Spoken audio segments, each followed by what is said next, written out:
भारतीय बजार में लॉन्च है ई साइकेल थरुटे चार्ज कले गड़ब 25 किलोमीटर।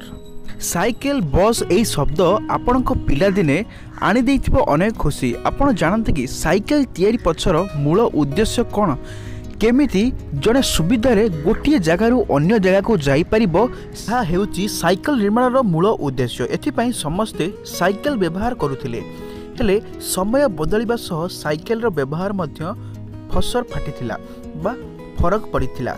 आज आधुनिक जुगरे प्राय समस्ते बाइक कार भली जानरे गोटे जगार अन्य जगह को जाउथिबा बेले एबे साइकेल चाहिदा बजार रे कमी जाइछि। एमिति पुणी थरे लोक साइकेल पाखक फेरी। आपण को आम कही रखुचु इलेक्ट्रिक साइकेल जहाँकि गोटे थर चार्ज कले से जाउची 25 किलोमीटर। माने लॉकडाउन समय देखिथिबे निश्चित हजार हजार प्रवासी श्रमिक साइकेल साहाय्य घर बाउडा होइथिले। एहाकू निजर रखी किछि साइकेल कंपनी बाजार रे नुआ नुआ साइकेल लॉन्च करिसेंती। ब्रिटिश रा साइकेल कंपनी गो जीरो एबे भारत बाजार रे ई साइकेल लॉन्च करिछि। एही ई साइकेल पूरा पूरी थरुटिए चार्ज कले 25 किलोमीटर पर्यंत चलिबो।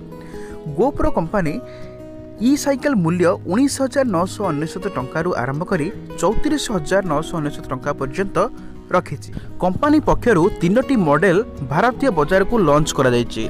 तीनोटी मॉडल हेउछि स्केलिंग, स्केलिंग लाइट आउट होछि स्केलिंग प्रो।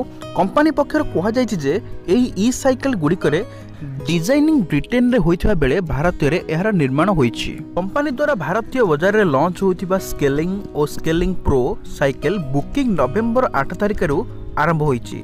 एति सहित एही दुई मॉडल ऑफलाइन रे मध्य उपलब्ध हेबो। एही दुई मॉडल साइकेल आपण नवेम्बर 12 तारिख रु अमेज़न मध्य रे बुकिंग करि परिबे। स्केलिंग लाइट साइकेल नवेम्बर 25 तारिख रु बुकिंग करि परिबे। स्केलिंग और स्केलिंग लाइट साइकेल घंटा प्रति 25 किमी जाई परिबो। आउ गोटे थर चार्ज कले यह 25 किमी पर्यंत चली परिबो। गो जीरो द्वारा प्रस्तुत ई साइकेल 210 वाट थिबा बेले लिथियम बैटरी 250 वाट गो जीरो मोटर सहित सज्जित यह रही साइकेल।